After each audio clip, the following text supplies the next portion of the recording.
Okay, everybody, I think we're all set now with what we need to do here. I apologize. It took me a little bit to get online. My OBS studio was crashing, and I'm not sure why that was happening. But I think it's working. It's working now. So, hello, good evening.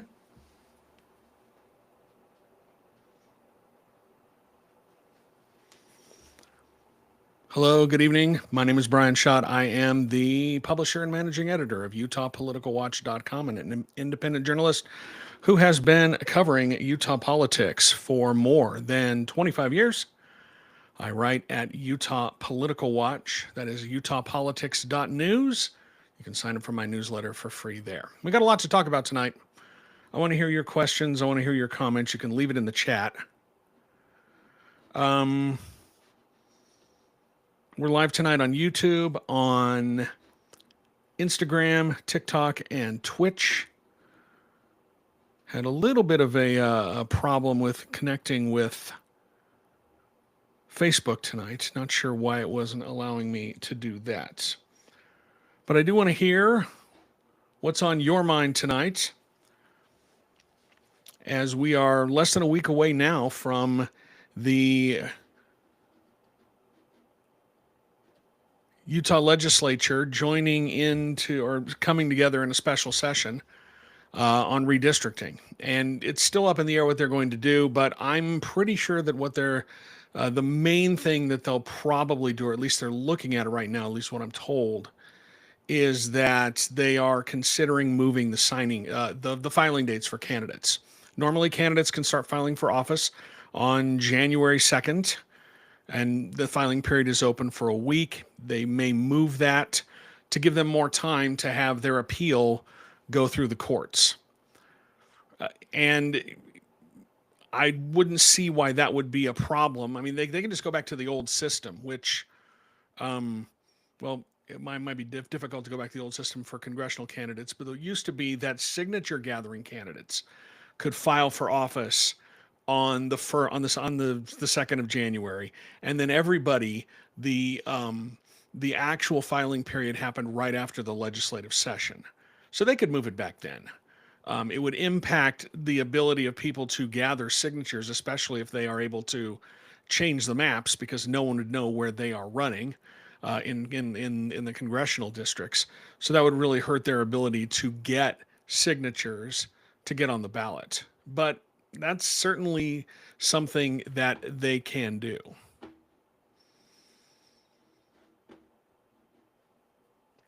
But if you do have some questions, some comments tonight, I'd love to hear them. Leave them in the chat, Instagram, TikTok, YouTube, and on Twitch. Again, I am sorry about coming on a little bit later than usual, simply because I was having some trouble with my software, my online studio. It kept crashing, so now I have to go through a backup system that I have. But we're online now.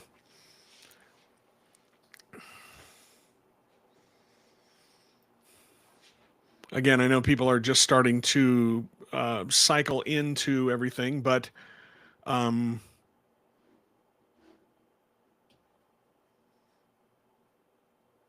people are just starting to cycle in online. Again, started a little bit late.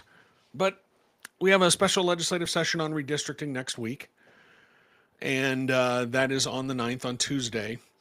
Lawmakers are doing this because they want to have more of a chance to appeal the judge's ruling in the redistricting case. They complained that it looked like she waited until the last possible second to issue her ruling, which would not give them a chance to appeal. They are going to appeal. And there's a number of things that they're planning on doing in order to make that possible. And one of them, I believe, is moving the filing dates back. Because the longer that they wait, and they are clearly waiting for the judge to issue her final ruling on the redistricting case, then that's when they can appeal. They did ask for a stay on the maps. They didn't get that. But if they are able to get, basically at this point, it's a delay tactic. Anything that they do is an attempt to stop the legislature from, excuse me, anything you do is to stop the maps from going into place, from using these new maps. The part of the problem with that is that it's really going to hurt candidates who are not incumbents because they won't know which district that they're running in, if they're litigating the maps, if they can get an appeal, if they can get a stay, which maps go into effect at that point. Do they have to go to the U.S. Supreme Court rather than the Utah Supreme Court? It's all a very murky situation. And I told you many, many times that we weren't done with this yet. We were not finished with this process. And the process ends when you get to the filing date, and lawmakers are probably going to move that. And you'll remember they did that back in 2023 after Chris Stewart unexpectedly resigned from the House. They moved back not only the filing date, but they moved back the election a couple of weeks so that they could meet all of the federal guidelines for getting ballots in the mail to military and overseas. That's the biggest thing. Those need to be mailed off 45 days before an election. That's one of the reasons why we don't have a runoff election in our primaries, because the primary and the general election are too close. There's no time for possible recounts or any challenges to the election results. And so that's why it's been unworkable for us to have a runoff when we have more than two candidates in a primary election. So that's that's the biggest guideline that they're working with, is getting the ballots in the mail by 45 days before the election. On Instagram, Adventures of Folksman says, what did the retirement of John Pierce from the Utah Supreme Court do to the composition of the court? Well, you're getting another Republican. I was actually having a conversation about this with with the journalist who covers the courts this week.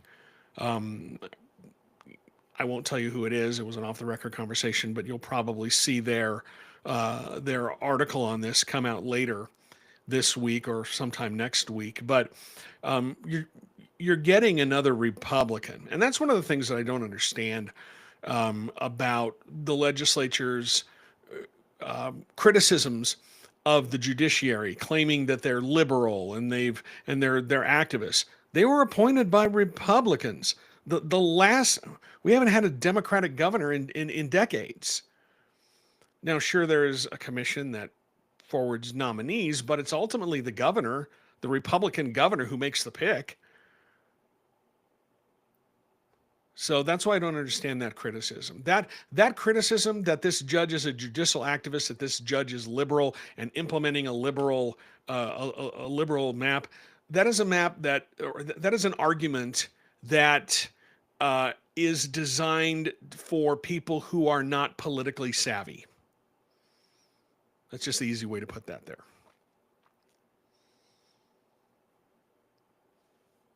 If you have any questions or comments, please leave them in the chat. I'll try to go through them as much as possible. Over on Instagram, we have, has Schultz ever been charged with anything for his PAC, which sent out false claims about then Representative Rosemary Lesser in District 10? I think you're referring, I'm not exactly sure what you are referring to. I'm guessing it's the anti-trans mailers that hit mailboxes in the last election, went against all of the Democrats in pretty much every race, all the Democratic incumbents.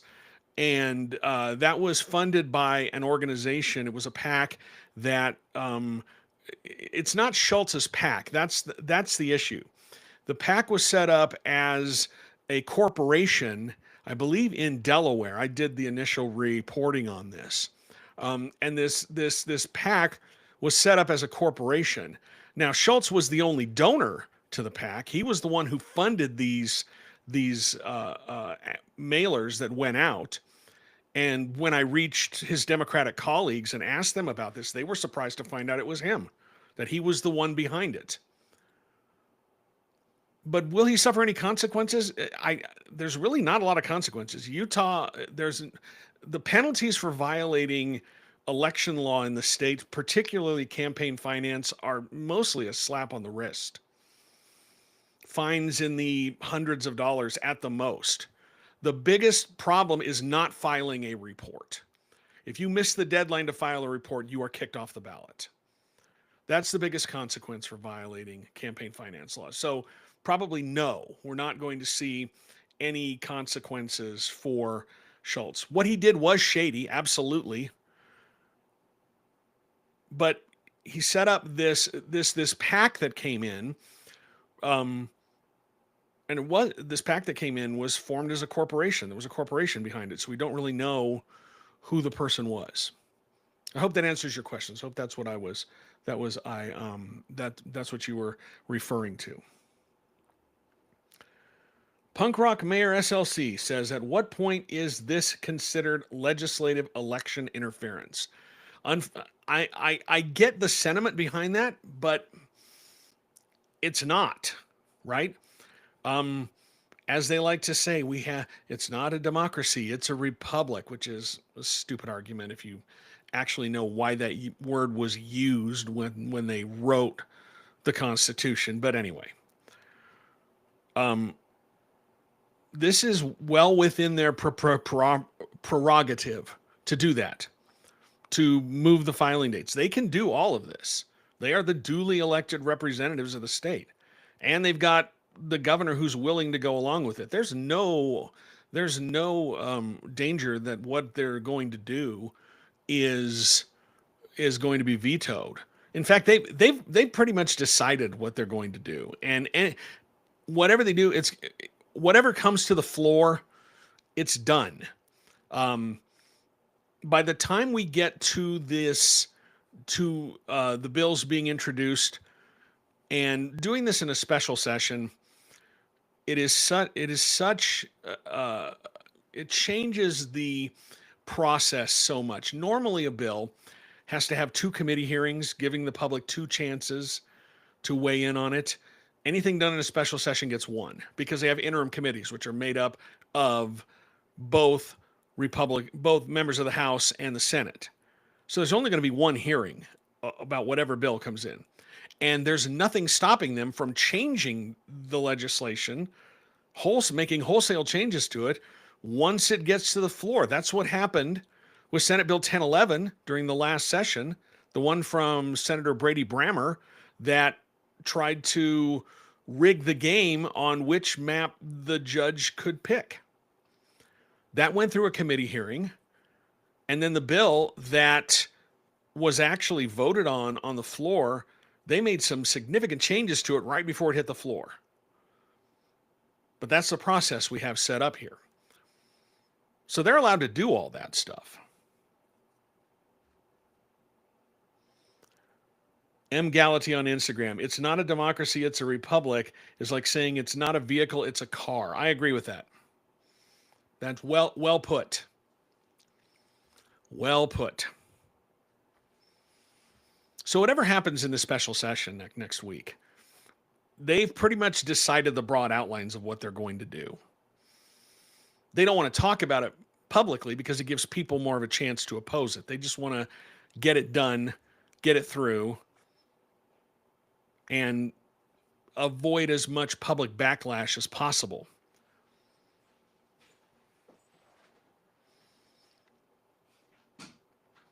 So I would expect the major change that they're going to do is moving the filing dates. And it will probably be after the legislature. One of the reasons they moved the filing date to where it was a couple of years ago is it put all candidates on a level playing field, because the people who were collecting signatures and started at the beginning of the year, they were already campaigning. Meanwhile, legislators and people who were running for legislative offices, especially the incumbents, they didn't have time to go out and campaign. And they weren't even really declared candidates at that point. So put everybody on an equal playing field. But they could easily move it back.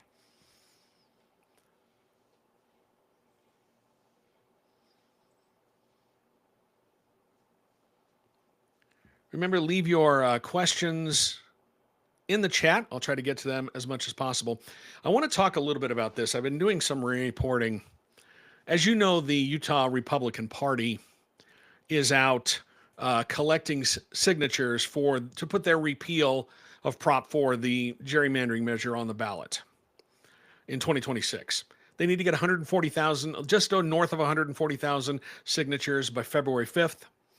And they have to not only get just over 140,000 signatures statewide, but they have to get signatures from 8% of registered voters in 26 of the state's 29 Senate districts.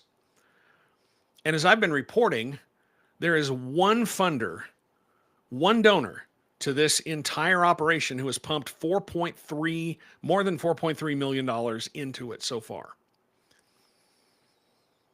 It is a group called Securing American Greatness. They are a dark money group. They're a nonprofit 501c4. And as a 501c4, they don't have to disclose their donors. They don't have to, and they can raise as much money as they want, unlimited amounts. They spent over $60 million boosting President Trump's campaign in 2024. Millions of dollars in Pennsylvania alone. Sorry, I have dogs and one of their hairs is giving me some problems. But you've got this nonprofit, Securing American Greatness. It was formed by a gentleman by the name of Taylor Budowich.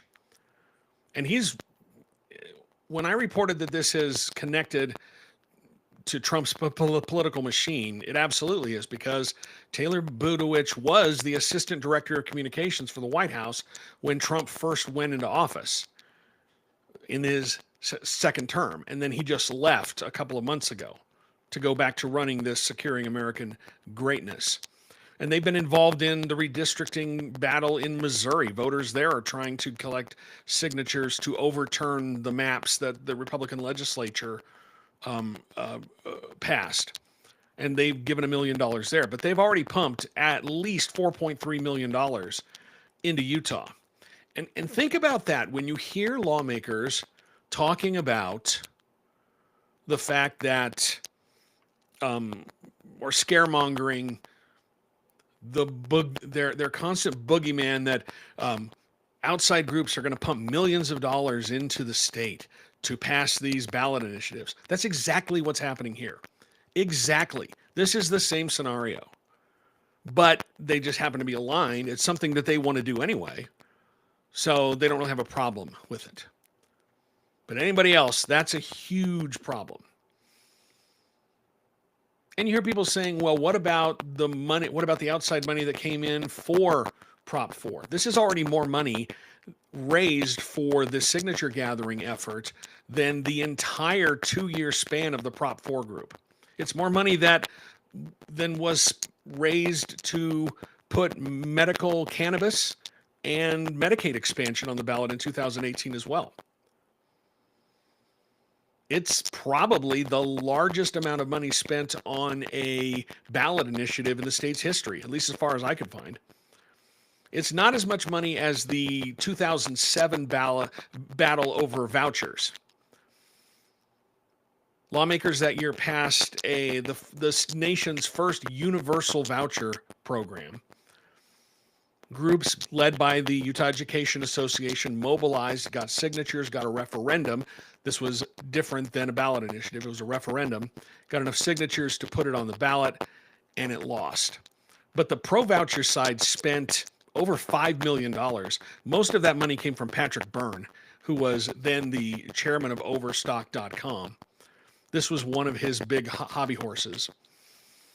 He and his parents put most of the money in, like almost 75 out of every $100 came from them. On the other side, the Utah Education Association and the NEA put about $3 million in. Overall, they spent a little bit over $4 million. So that was a $9 million ballot battle. And I expect this one, if they do get Prop 4 on the ballot, you'll see much more money coming in, especially these outside money. And in Utah, you can take as much money as you want from anybody you want, as long as you disclose it. So that's why this group, Securing American Greatness, can come in and drop millions of dollars on this effort. And right now that money is going 100% towards the signature gathering effort. And it's expensive. But I've seen anecdotal reports of people being flown in from other states, crews from other states, who go around and try to get signatures on this ballot initiative. I think that the Republican Party, this group, will be able to get enough signatures to put it on the ballot, and then the battle, the real battle, begins. With as much money as they are throwing at this signature gathering effort, they should be able to get there.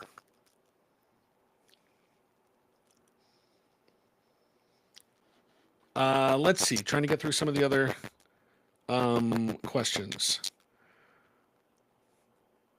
Nothing on TikTok right now. Remember to give me your questions or comments if you have one there. Over on Instagram, let's see. Punk Rock Mayor SLC says, thanks for your thoughts. Different topic. Any thoughts on the manslaughter charge today? Appreciate your coverage and being one of the first to identify Matt Adler. Yes. Today, the Salt Lake County District Attorney finally announced charges in the fatal No King shooting that happened back in June. I'm sure that you remember, but a gentleman by the name of Arturo Gamboa was carrying a rifle in the crowd. One of the safety volunteers, today identified as Matt Adler, drew his gun and fatally shot a bystander, Afa Alu. And they are charged Matt Adler with manslaughter. Somebody had to be charged with something. I mean, someone lost their life. And Salt Lake County District Attorney Sim Gill is being criticized for taking as long as he did to come up with or to file charges in this. He took his time. I think he was being careful. I think part of the problem is that this was such a politically charged topic. They did not charge Arturo Gamboa with anything. And I don't think they could have, because our gun laws, are some of the most permissive in the country. Lawmakers just this last year, earlier this year, in the 2025 session, passed a law that says you can carry a gun in public, and it can be loaded. It used to be that a round couldn't be chambered, but now it can be. And anybody over the age of 18, if I'm remembering that law correctly. That was sponsored by Representative Carrie Ann Lisenby, who probably has done more to loosen the gun laws in this state than any other lawmaker in the past decade. She's run so many pro-gun pieces of legislation. I remember when she had a resolution to make the state a Second Amendment sanctuary. She's had bills trying to push back against the Biden administration's restrictions on items that would allow you to bump stocks. Sorry, I'm not a gun person, so the name was not coming to me. But she's done a lot to loosen the gun laws in this state. But yes, the gentleman's name was Matt Adler. I was the first to identify him in print, just because I've got good sources. There's a lot more behind the scenes, and I suspect that there's going to be an attempt for, I expect there will also be a civil case. I suspect that Alu's family will sue the organizers for having armed guards, armed security at this march. Not sure. There's a lot of layers to this. I've been doing a lot of digging, a lot of investigating, and there's a lot of brick walls. The people who put this together have done a lot to shield themselves from public scrutiny. If you remember, I reported that the group that organized the protest was an LLC registered in Wyoming, and they registered it there because that is a state where you don't have to provide a lot of information about your company, and that's kind of a dead end, at least for my reporting. There have been some leads here and there. I know other reporters in town have had some leads as well. But with any confidence. The only thing that we know is that it was an LLC registered in Wyoming. And the only reason you do that is to shield yourself.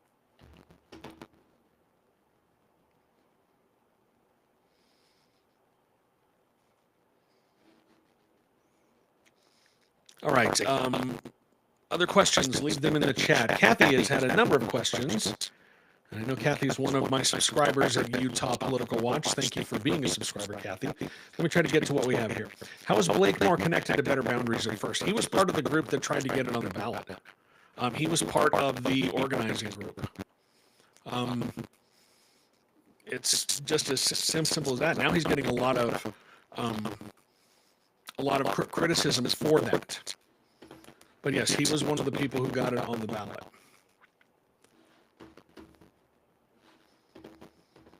That's the easiest way for me to put that there. Just arranging my screens. Apologize as I do stuff here online. I'm not working with my normal setup because as I said, my streaming software had all sorts of problems when I was trying to get on this evening, so I had to pull a mulligan. Adventures of Feldman says you were having a lot of background noise from your microphone.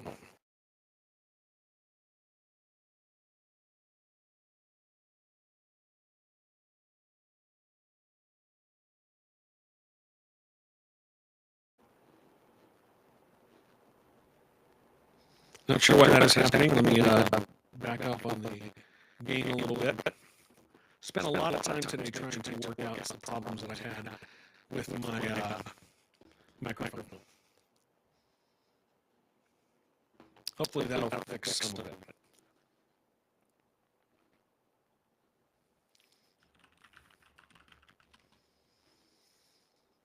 Let's see. Kathy also asks, is Lisenby running for Senate? I don't know. There is going to be an opening in that seat.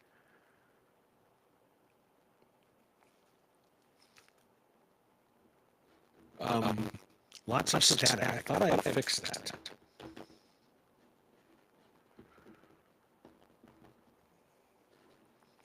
All right, let me do something here. I will be right back. Give me half a second. Don't go anywhere. I'm going to have to stop the stream and then come back to this real fast.